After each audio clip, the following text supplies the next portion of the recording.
F1 ITV pour ce débriefing du Grand Prix d'Europe sur le circuit de Valence.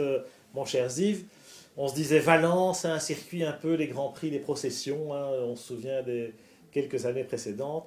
Et là, waouh, on a eu un Grand Prix incroyable. Incroyable, j'en suis toujours pas revenu, Pierre, parce que moi je m'attendais à une procession, je m'attendais à m'embêter. Et là, on a eu une course magnifique du premier au dernier tour avec un magnifique vainqueur, Alonso, qui. Oh, il m'a époustouflé celui-là. Il gagne avec sa Ferrari qui est clairement pas la meilleure voiture et il est magnifique. C'était assez amusant d'entendre chez Ferrari, après les essais, dire on n'est pas fâché dans la mesure où on n'est qu'à 2 dixièmes de la pole.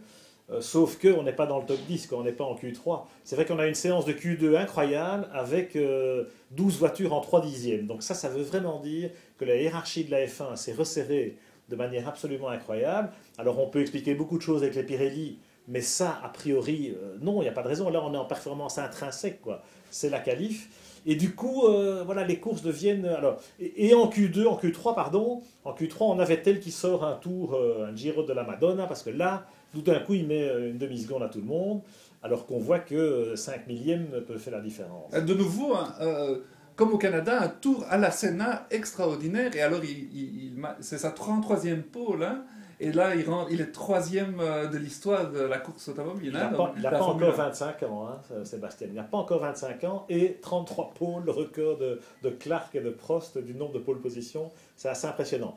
En revanche, il ne parvient pas à transformer l'essai en course le dimanche. Hein, c'est arrivé au Canada, c'est encore arrivé à Valence. Bon, la faute à cet alternateur qui est un peu surchauffé, qui n'a pas supporté visiblement les chaleurs de Valence, ce circuit emmuré et surtout, je pense, la longue neutralisation derrière la safety car qui a aussi coûté très cher à Romain Grosjean, malheureusement, puisque c'est la même panne, ou en tout cas la même origine, semble-t-il, qui explique l'abandon des deux principaux protagonistes du Grand Prix. Du coup, Alonso, alors je ne dis pas que sa victoire n'est pas méritée, mais c'est vrai qu'Alonso était opportuniste, a été un peu chanceux là-dessus, il faut le dire. Oui, mais il a été fantastique parce que il avait un culot incroyable dans tous les dépassements. Il était très souvent dans le trafic.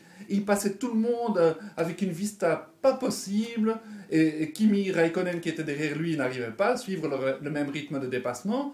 Et il le dit lui-même, c'est sa plus belle victoire en Formule 1. C'est vrai que le premier tour de Fernando, le départ de Fernando en caméra embarquée, moi j'étais bluffé parce qu'il a vraiment enfilé 3 virages. Alors il faut un peu de réussite aussi, mais il faut, comme tu dis, du culot et de la vista, c'est-à-dire voilà, une certaine assurance, une certaine confiance. Et il est parvenu vraiment à réaliser des dépassements impressionnants. Celui peut-être le plus impressionnant de tous, c'est après le fameux restart quand la safety car est rentrée, c'est quand il fait l'extérieur à Grosjean, hein, dans un freinage. Ils se touchent, hein, donc c'est prise de risque quand même considérable. Mais Grosjean et Alonso, ils se connaissent bien, on sent qu'il y a quand même de la confiance et du respect entre eux. Et ça a peut-être été le tournant du Grand Prix, parce que voilà, Fernando, c'est là, je trouve, qu'il va chercher la victoire. Oui, magnifique, éblouissant. Et Fernando va chercher la victoire. Bon, il faut reconnaître qu'à la régulière, il n'allait pas chercher Vettel. Ça, c'est sûr. 21 secondes d'avance. Il faut souligner les progrès de la Red Bull. Elle était intouchable. Et là, bon, Renault, ils s'en mordent les doigts. Ils ont eu 2 problèmes d'alternateur. C'est de leur faute. On n'est plus habitué à des abandons en Formule 1. On est habitué à un zéro faute, fiabilité maximale. L'an passé, il y avait 24 voitures à l'arrivée à Valence. Mais oui, c'était incroyable. Hein. voilà, une procession. Et là, on a 2 abandons coup sur coup. Et bon, ça fait l'affaire de Fernando au championnat, c'est magnifique. Et pas de chance, les deux leaders. Quoi. C'est vrai que. Alors Vettel, il y a l'intervention avec la safety car, justement, il y a eu une polémique lancée par Helmut Marko, qui est coutumier du fait, pour dire la safety car ne se justifiait pas et ça, on veut couper les ailes de Vettel, etc. Qu'est-ce que tu en penses? Ben, on soupçonne depuis le début de la saison Ecclestone de vouloir vraiment pimenter les courses. Et chez Red Bull, ils sont devenus un peu parano en disant voilà, toutes les règles sont édictées contre Red Bull et contre la domination de Red Bull.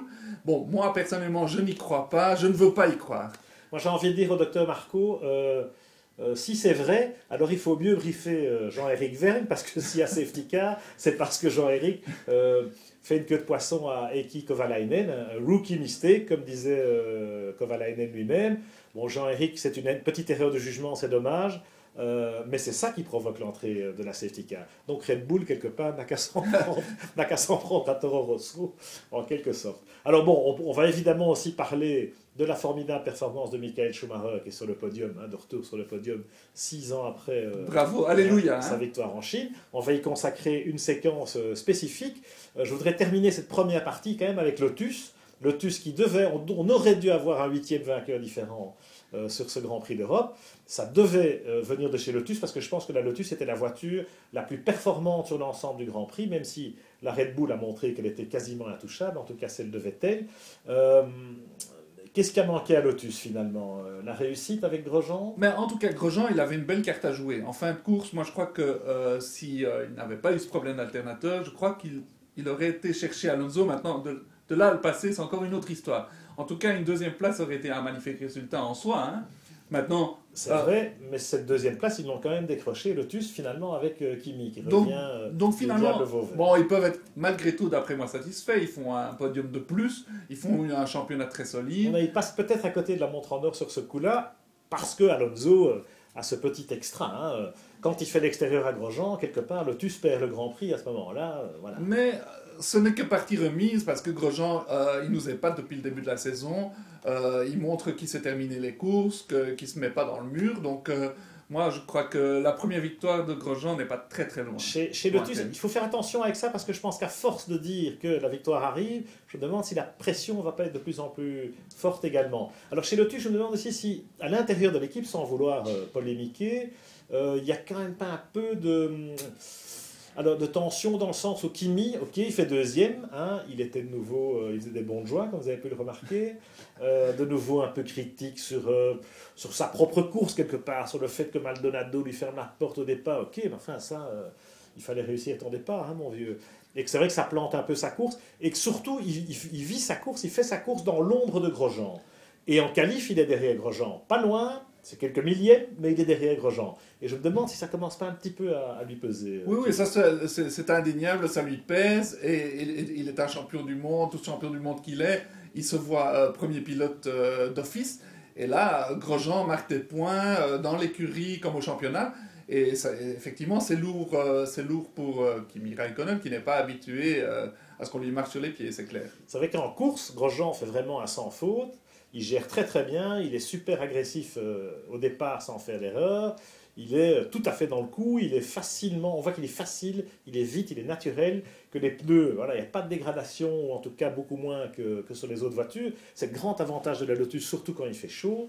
Donc espérons qu'on ait la canicule à Silverstone et que Romain puisse aller chercher cette fameuse victoire, première victoire française depuis 1996, Olivier Panis, comme on dit chez nous, 96 pour les... et voilà, ce serait évidemment, c'est très attendu maintenant. Attention de ne pas trop l'attendre quand même. Laissons à Grosjean le temps de mûrir, même s'il mûrit très vite. Rappelons qu'il a moins d'1 an d'expérience en F1. Hein. Laissons-lui le temps, c'est ça que je veux dire, laissons-lui le temps. Il s'affirme de course en course, il est un élément, donc dans chaque course, il fait son job. Et pour moi, pour l'instant, ça suffit. Il fera des podiums et si possible une victoire, mais ce qui n'est pas sûr du tout. Mais en tout cas, moi, je trouve qu'il est très bon cette saison. Ils ont bien progressé en qualif aussi, hein, il faut le dire. 4e et 5e sur la grille à Valence. Romain qui était même le plus rapide en Q2, la fameuse séance de Q2 où il y a 12 voitures en moins de 3 dixièmes.